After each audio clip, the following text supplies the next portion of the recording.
ಇನ್ನು ರಾಜ್ಯ ರಾಜಕಾರಣದಲ್ಲಿ ಈ ಹನಿ ಟ್ರ್ಯಾಪ್ ವಿಚಾರ ದೊಡ್ಡ ಮಟ್ಟದಲ್ಲಿ ಸದ್ದನ್ನ ಮಾಡ್ತಾ ಇದೆ.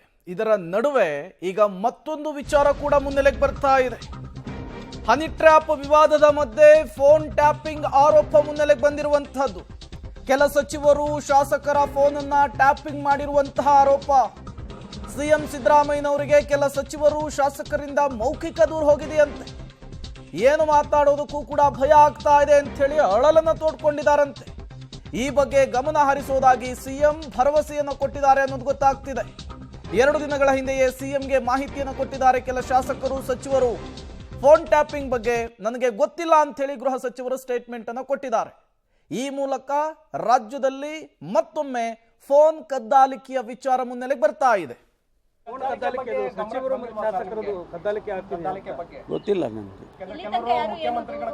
ಯಾರು ದೂರು ಕೊಟ್ಟಿಲ್ಲ. ನಮ್ಮ ಹತ್ರ ಯಾರು ದೂರು ಕೊಟ್ಟಿಲ್ಲ. ದೂರು ಬಂದ್ರೆ ಅದಕ್ಕೇನು ಕ್ರಮ ತಗೋಬೇಕು ಅದು ತಗೊಳ್ತಾರೆ. ಗೊತ್ತಿಲ್ಲ ನನಗೆ, ಯಾರು ದೂರು ಕೊಟ್ಟಿಲ್ಲ. ನಮ್ಮ ಹತ್ರ ಯಾರು ದೂರು ಕೊಟ್ಟಿಲ್ಲ. ದೂರು ಬಂದ್ರೆ ಅದಕ್ಕೇನು ಕ್ರಮ.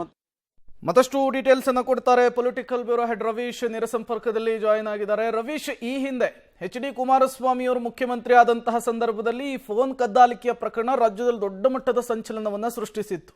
ಈಗ ಮತ್ತೊಮ್ಮೆ ಕಾಂಗ್ರೆಸ್ ಅವಧಿಯ ಸಂದರ್ಭದಲ್ಲಿ ಈ ರೀತಿಯ ವಿಚಾರಗಳು ಮುನ್ನೆಲೆಗೆ ಬರ್ತಾ ಇದೆ. ಹನಿ ಟ್ರ್ಯಾಪ್, ಫೋನ್ ಕದ್ದಾಲಿಕೆಯ ವಿಚಾರ, ಎಲ್ಲ ಬೆಳವಣಿಗೆಗಳು ಏನನ್ನು ಸೂಚಿಸ್ತಾ ಇದೆ ಅಂತ ಹೇಳಿ ರವೀಶ್? ಖಂಡಿತವಾಗಿ ಕೂಡ ಈ ಒಂದು ಟ್ರ್ಯಾಪ್ ಮತ್ತೆ ಟ್ಯಾಪ್ ವಿಚಾರದಲ್ಲಿ ಕಾಂಗ್ರೆಸ್ ಸರ್ಕಾರ ಎಲ್ಲೋ ಒಂದು ಕಡೆ ಗೊಂದಲಗಳನ್ನ ಉಂಟು ಮಾಡ್ಕೊಳ್ತಾ ಇದೆಯಾ, ಅವರೇ ಆಗಿದ್ದ ಅವರೇ ಅಂತಲೂ ಕೂಡ ದೊಡ್ಡ ಮಟ್ಟದಲ್ಲಿ ಚರ್ಚೆ ಆಗ್ತಾ ಇದೆ. ಯಾಕೆಂದ್ರೆ ಯಾವುದಕ್ಕೂ ಕೂಡ ಕ್ಲಾರಿಟಿ ಇಲ್ಲ.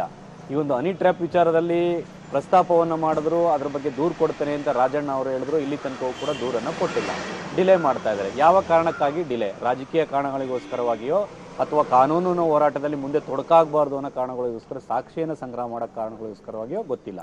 ಇನ್ನೊಂದು ಕಡೆ ಈ ನಡುವೆ 2 ದಿನಗಳ ಹಿಂದೆ CM ಅವರನ್ನ ಭೇಟಿಯಾಗಿ ಕೆಲ ಶಾಸಕರು ಮತ್ತು ಸಚಿವರು, ಅಂದರೆ ಕೆಲವ್ರದ್ದು ಮಾತ್ರ ಸರ್ಕಾರ ಮಟ್ಟದಲ್ಲಿ ಒಂದು ಟ್ಯಾಪ್ ಆಗ್ತಾ ಇದೆ, ಫೋನ್ ಟ್ಯಾಪಿಂಗ್ ಅಂತಲೂ ಕೂಡ ಅವರ ಗಮನಕ್ಕೆ ಮೌಖಿಕವಾಗಿ ತಂದಿದ್ದಾರೆ.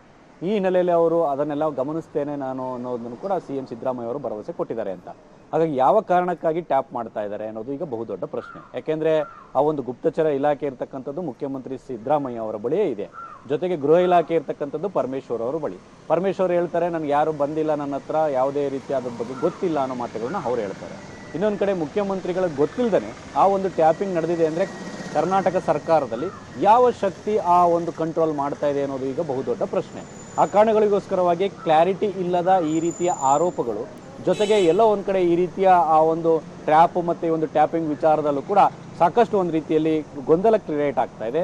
ಈ ಹಿನ್ನೆಲೆಯಲ್ಲಿ ಇದ್ರ ಬಗ್ಗೆ ಏನಾದರೂ ಮತ್ತೆ ತನಿಖೆ ಕೊಡ್ತಾರ ಅನ್ನೋ ಕೂಡ ಕಾದು ನೋಡಬೇಕಾಗತ್ತೆ.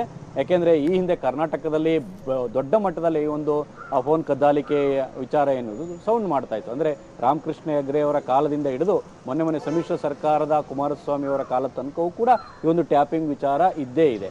ಹಾಗಾಗಿ ಎಲ್ಲ ಒಂದು ಕಡೆ ವಿರೋಧ ಪಕ್ಷಗಳು ಇಷ್ಟು ದಿನ ಆರೋಪವನ್ನು ಮಾಡ್ತಿದ್ರು, ನಮ್ಮ ಫೋನ್ ಟ್ಯಾಪ್ ಆಗ್ತಾ ಇದೆ ಅನ್ನೋ ವಿಚಾರವಾಗಿ. ಆದರೆ ಈಗ ಸರ್ಕಾರ ಮಟ್ಟದಲ್ಲಿ ಸರ್ಕಾರದ ಸಚಿವರ ಫೋನನ್ನೇ ಟ್ಯಾಪಿಂಗ್ ಮಾಡ್ತಾ ಇರ್ತಕ್ಕಂಥ ಆ ಶಕ್ತಿ ಯಾವುದು ಅನ್ನೋದು ಕೂಡ ಗೊತ್ತಾಗಬೇಕಾಗತ್ತೆ.